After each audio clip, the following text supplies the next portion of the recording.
तो दोस्तों, आज की कहानी का नाम है हीरों से भरा खेत। हफीज अफ्रीका का एक किसान था। वह अपनी जिंदगी से खुश और संतुष्ट था। हफीज खुश इसलिए था कि वह संतुष्ट था, और वह संतुष्ट इसलिए था क्योंकि वह खुश था। एक दिन एक अक्लमंद आदमी उसके पास आया। उसने हफीज को हीरो के महत्व और उनसे जुड़ी ताकत के बारे में बताया। उसने हफीज से कहा, अगर तुम्हारे पास अंगूठे जितना बड़ा भी हीरा हो तो तुम पूरा शहर खरीद सकते हो, और अगर तुम्हारे पास मुट्ठी जितना बड़ा हीरा हो तो तुम अपने लिए शायद पूरा देश ही खरीद लो। वह अक्लमंद आदमी इतना कहकर चला गया। उस रात हफीज सो नहीं सका। वह असंतुष्ट हो चुका था, इसलिए उसकी खुशी भी खत्म हो चुकी थी।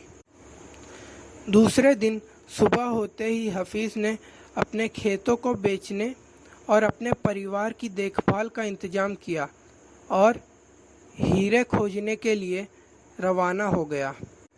वह हीरो की खोज में पूरे अफ्रीका में भटकता रहा, पर उन्हें पा नहीं सका। उसने उन्हें यूरोप में भी ढूंढा, पर वे उसे वहाँ भी नहीं मिले। स्पेन पहुँचते पहुँचते वह मानसिक, शारीरिक और आर्थिक स्तर पर पूरी तरह से टूट चुका था। वह इतना मायूस हो चुका था कि उसने बार्सिलोना नदी में कूदकर खुदकुशी कर ली। इधर जिस आदमी ने हफीज के खेत खरीदे थे, वह एक दिन उन खेतों से होकर बहने वाले नाले में अपने ऊँटों को पानी पिला रहा था।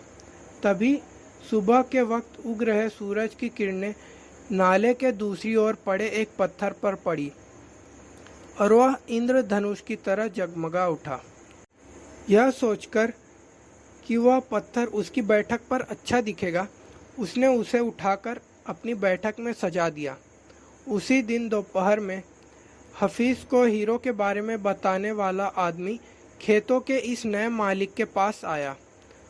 उसने उस जगमगाते हुए पत्थर को देखकर पूछा, क्या हफीज लौट आया?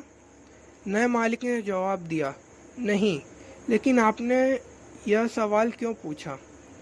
अक्लमंद आदमी ने जवाब दिया, क्योंकि यह हीरा है।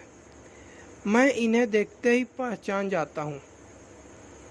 नए मालिक ने कहा, नहीं, यह तो महज एक पत्थर है।